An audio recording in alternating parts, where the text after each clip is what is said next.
Today I'll be talking about gambling and the integrity of sports and how it affects most sports games and things involving sports.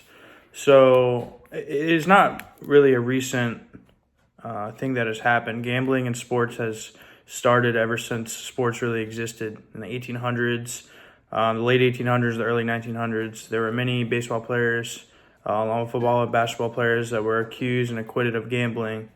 But that was kind of more of the norm. And then we kind of reached a dead period, throughout the 1900s.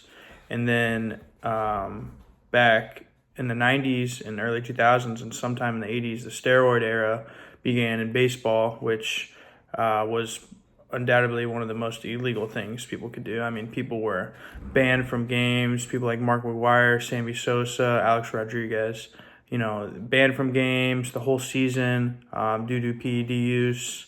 And this was almost a normal thing that baseball players did back in that day, and obviously is now frowned upon now, as people like Barry Bonds and Roger Clemens aren't even allowed in the Hall of Fame. And that it is almost some sort of gambling, because you're gambling on yourself to either not get caught and to just be a better player, because not all the time when you take steroids are you just going to be immediately better. But these players really put the work in while taking steroids, and that kind of put them over the edge to be top-notch players.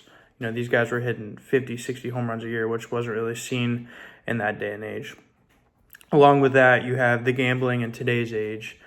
So you have, the sports books, you have the daily fantasy apps, such as like DraftKings, FanDuel, ESPN Bet, things like that. So these players nowadays are using those tools, players such as Calvin Ridley, other players like that, have been banned for whole seasons on betting against their team, for their team, during games, for their players.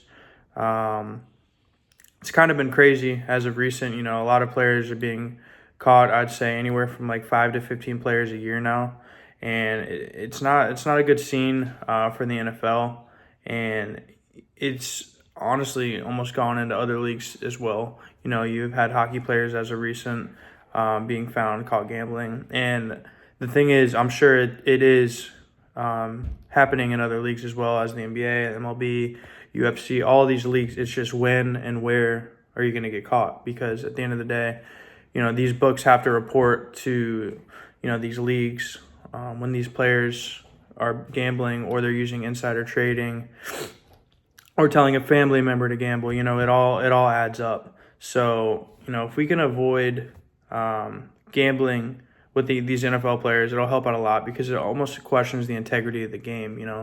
When a player gambles, either on themselves or the other team, you always want to question, like, is he really trying, or does he know something that we don't? So you don't really want that to happen in the game, because then it'll really question the integrity of the game, and that'll not look good for the commissioner and the high officials in the league. So, if we can avoid that and have a clean state in the league, I don't see anything happening in the future. But now that we've started to crack down on things like this, I think we're at a better place than we were a few years ago.